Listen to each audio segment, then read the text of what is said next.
Avant-match, les gars, avant-match, mais quelle semaine horrible on a vécu, quelle semaine horrible on a vécu. Mais c'est pas grave, parce que maintenant, on va jouer à Alavés qui est 14e. Alavés, voilà, c'est une petite équipe, ils nous ont plus battu depuis 2016, donc ça va être tranquille. Puis c'est quoi Alavés? C'est 1-0 contre Almeria victoire, 10-0 contre Murcia, 1-1 contre Villarreal, victoire 1-0 contre Valence, victoire 4-3 contre Séville, victoire 2-3 contre Osasuna. Aïe. Et nous on fait quoi? Nous on est sur quoi nous ici en championnat? On est sur une victoire 1-0 contre la Sociedad de manière très bizarre. On est sur une défaite contre Donetsk qui est dégueulasse. On est sur une défaite contre le Real Madrid 1-2. Mais après voilà, les petites équipes ça va. Qu'est-ce qu'on fait contre les petites équipes? 2-2 contre Retafe, 2-2 contre Mallorca. On gagne 3-2 contre le Celta de manière extrêmement compliquée avec une remontada. On fait 0-0 contre Retafe. Oh, c'est quoi le point commun entre tous ces clubs-là du bas de classement? Ben, ils jouent bloc bas, ils partent en contre-attaque, ils nous mettent des buts sur leur seule attaque. Ah.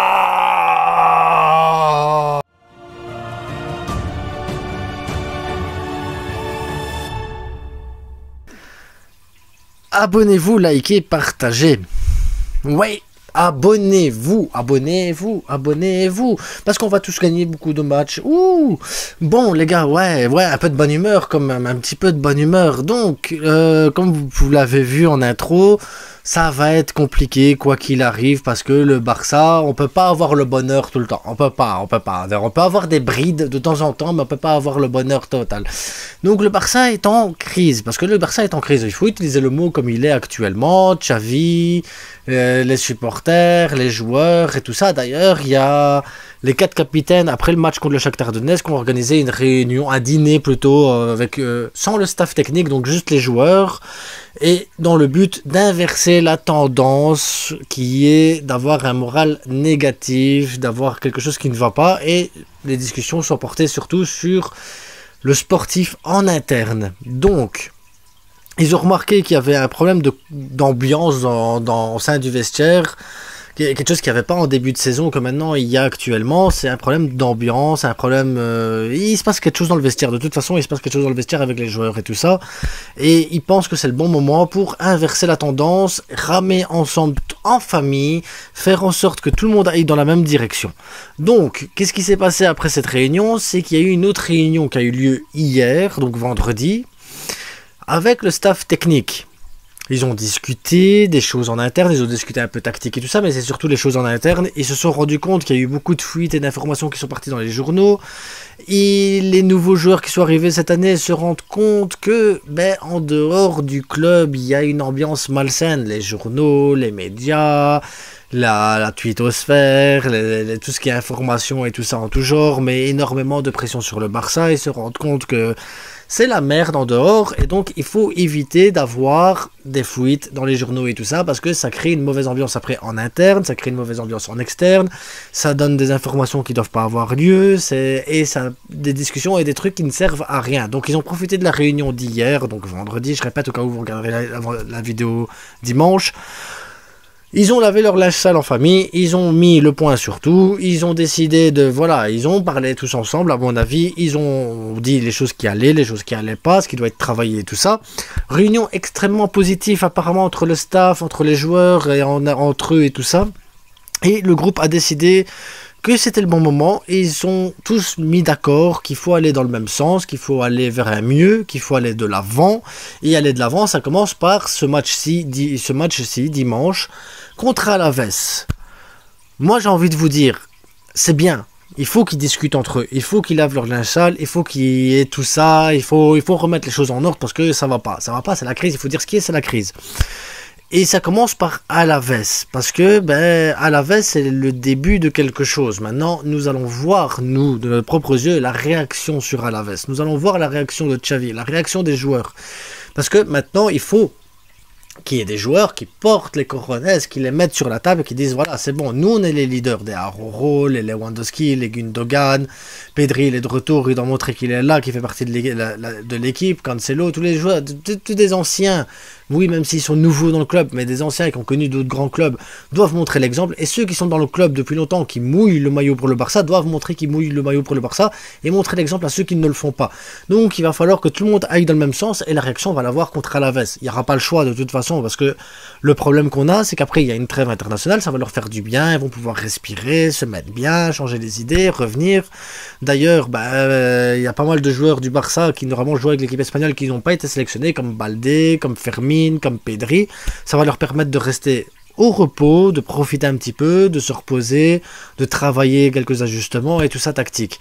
Parce qu'à leur retour de la trêve, on va jouer le Rayo Vallecano, qui est une équipe extrêmement compliquée à jouer. Et oui, si le Rayo Vallecano est une équipe compliquée, ils sont 9e actuellement, mais ça change pas que c'est une équipe compliquée elle pose toujours problème au Barça. Quoi qu'il arrive, déjà de l'époque de Messi, ça posait problème. Donc, il faudra faire gaffe au Rayo. On va jouer contre Porto en Ligue des Champions pour la première place. On va jouer l'Atlético Madrid qui sont 4e avec un match de retard. On va jouer contre Girone qui sont premiers actuellement. On va jouer après contre Antwerp pour la Ligue des Champions. Et j'ai envie de vous dire que ces matchs-là, c'est les matchs où ça va être capital d'inverser la tendance. Parce que si la tendance n'est pas inversée, si les choses ne changent pas, ça sera beaucoup plus facile pour le staff, pour tout le monde, de dégager Xavi que de dégager des joueurs qui font pas... voilà, ça coûte plus cher de dégager pas mal de joueurs que de dégager le staff. Donc, le staff est sous pression, l'équipe elle est sous pression, tout ce qui est autour du Barça est sous pression, et c'est le moment avec Alaves d'aller mettre des buts, de prendre des points, de prendre de la confiance, partir en sélection, se changer les idées, revenir avec cette envie d'aller chercher cette première place en Ligue des Champions, cette envie d'aller rattraper Girone et de ne pas prendre de points de retard en championnat, cette envie de ne pas se faire distancer par le Real Madrid, et ça on va le voir ce dimanche. Il n'y a pas le choix, il faudra qu'on voit quelque chose. Si on voit rien, je pense qu'il va falloir se poser des questions au retour de trêve et se dire voilà, maintenant on fait quoi, parce qu'on ne peut pas rester dans cette situation-là. Il faut absolument qu'on bouge des choses. Et si on doit bouger des choses, ben oui, ça sera Xavi, il n'y aura pas le choix. Maintenant, pour quelle solution quoi, j'en sais rien, mais il va falloir que ça bosse, parce que je pense que derrière, on ne fera pas le mois de janvier avec Xavi si tous les matchs qui arrivent derrière, c'est de la merde. Et donc, il faut redynamiser le groupe. Il n'y a pas le choix. Maintenant, on va parler de la tactique. Moi, ce que j'ai envie de voir sur le terrain et comment je veux voir les choses. Parce qu'on va jouer contre un bloc bas, on va jouer contre une équipe qui va jouer le contre, on va jouer contre... Et nous, contre une équipe qui vient de gagner 10-0, qui a gagné 1-0, qui fait pas des matchs dégueulasses, même s'ils sont 14e, contre des hauts de classement. Donc ça veut dire qu'ils n'ont pas peur, ils vont aller en contre, ils vont tenter leur chance, et à nous de bloquer les contres, à nous de faire un pressing correct, à nous de faire les affaires. De toute façon, j'explique ça dans le schéma tactique avec mes joueurs, et ça c'est tout de suite. Bon, je précise tout de suite, c'est ma formation à moi, c'est pas celle de Xavi. Xavi mettra ce qu'il veut, Xavi fera ce qu'il voudra, les joueurs, on aura ce qu'on aura avec Xavi. Moi, je mets ce que j'ai envie d'avoir, moi, personnellement, comme un grand. Ma formation, pas celle de Xavi, je suis pas là pour deviner ses intentions. Je le dis parce qu'à chaque fois, ça va être dans les commentaires, vous êtes là, ah, Xavi, il va pas faire ça. Je le sais. Bref. Ma formation 4-3-3 classique, mais pas si classique que ça, parce que Aroro à droite, Koundé, Inigo, Cancelo. Évidemment, Aroro, Koundé, Inigo, ça va donner ça. Ça va être une défense à 3. Pourquoi une défense à 3 contre un bloc bas? Parce que tous les blocs bas qu'on a joué, on a joué avec 2 défenseurs centraux, on s'est pris des contres comme des bêtes, comme des enfants, comme des gamins, et on va éviter ça en jouant avec 3 défenseurs pour éviter justement le truc du 5-3-2. Vous savez, la formation 5-3-2 qui nous emmerde bien, que dès qu'ils font un contre, eh ben on est dans la merde. Mais je veux éviter ce truc-là. Parce que oui, ça va être noté 5-2, ils vont jouer en 4-3-2, en 4-2-3-1 normalement, mais on sait comment ça se passe après. Ils vont jouer bloc bas, ils vont reculer, tac-tac, ils vont mettre 2 joueurs, le milieu offensif et l'attaquant qui vont faire le pressing, et on va être dans la merde. Donc 3 défenseurs pour bloquer ce système-là de chez eux. Cancelo, je veux que Cancelo, lui, ça c'est Cancelo, il fasse ce qu'il veut sur son flanc gauche, il va dans l'axe, il va à droite, il va où il veut, je m'en fous, mais en le mettant avec João Félix là, je m'attends à ce que la connexion portugaise fonctionne bien. Donc tu vois, Cancelo s'il déborde ou s'il va là, hop, si Cancelo il va là, Félix il reste là, si Cancelo il veut déborder, Félix il rentre dans l'axe, hop, Rafinha, évidemment, il rentre un peu plus dans l'axe, où il va là. Fermin Lopez, il vient, il essaie de s'incruster. Lewandowski, hop, on s'incruste. Moi, je veux que Pedri, Gundogan, ils soient là, juste ici, pour distribuer les ballons, les donner à Lewandowski, qui disent pas « Mais j'ai pas touché de ballon, les ballons, ils arrivent pas. » Non, Rafinha sait faire un centre. Félix, il sait dribbler, il sait percuter, il sait effacer un homme. Pedri...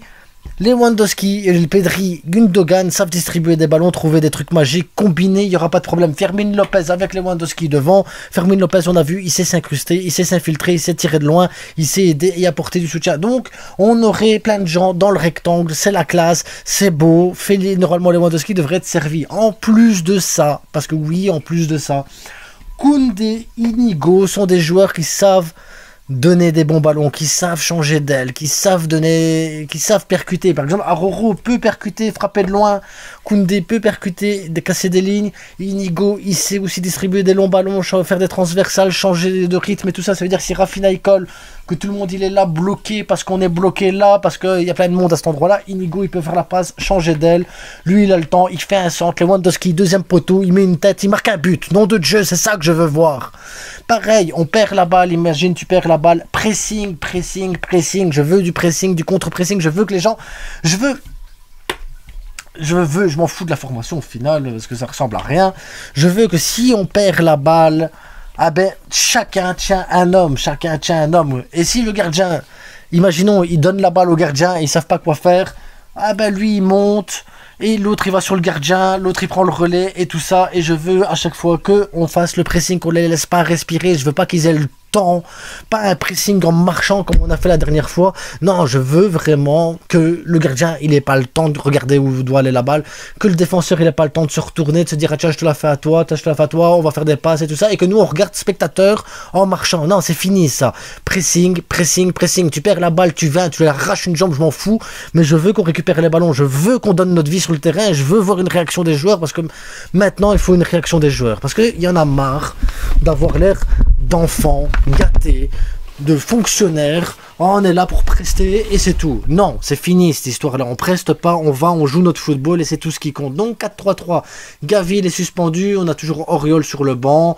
On peut faire des changements avec Yamal en plus parce que voilà, si Rafinha n'arrive pas à passer parce que là ils font un double rideau ou un truc ainsi et qu'il n'y a personne pour aider, ben on peut très bien faire passer Cancelo à droite, on fait sortir Aroro parce qu'il avait une petite gêne. Et à ce moment-là, on met Baldé de l'autre côté, on joue avec deux défenseurs. Voilà, c'est possible, on peut le faire aussi. Et à ce moment-là, Yamal, ah ben, il vient sur le côté à la place de Rafinha en deuxième mi-temps, t'as un gars qui sait dribbler, t'as un gars qui sait percuter, apporter. Voilà, on peut toujours aider, retravailler la formation et tout ça en deuxième mi-temps, mais moi je partirais sur ça dès le départ directement. Baldé n'est pas repris avec l'Espagne, il faut qu'il s'y remette un peu en question pour ses performances. Fermin n'est pas repris avec l'Espagne, et tant mieux parce qu'il faut qu'il se repose. Pedri revient seulement de blessure, donc il est pas repris avec l'Espagne, tant mieux. Ferran il est repris avec l'Espagne, félicitations à lui. Inigo Martinez, c'est totalement mérité qu'il soit repris avec l'Espagne. Et j'en oublie d'autres, et c'est comme ça les gars. De toute façon, on doit aller chercher la victoire, on doit mettre 3 buts minimum, on doit faire un pressing de fou. Je veux voir les joueurs courir et donner leur vie sur le terrain et pas avoir le cinéma et le cirque qu'on a eu contre le Shakhtar Donetsk. Je veux pas avoir un truc genre à la Real Sociedad où le premier tir cadré c'est à la 90e minute. Non, je veux qu'on plie le match à la mi-temps et qu'à la deuxième mi-temps on tue encore plus le match et qu'on montre que oui, on a travaillé la mentalité, oui, on est prêt à aller chercher des trucs et les matchs qu'on va avoir après la trêve, on va les écraser tous. Je veux voir ça parce que si on voit pas ça, on va en discuter pendant la trêve, les gars. On va en discuter pendant la trêve. En attendant, abonnez-vous, likez, partagez. Mettez-moi votre 11. Dites-moi ce que vous en pensez, ce que vous voulez voir, comment vous voyez les choses. Et abonnez-vous. La moitié des gens qui regardent mes vidéos ne s'abonnent pas. Abonnez-vous. Abonnez-vous.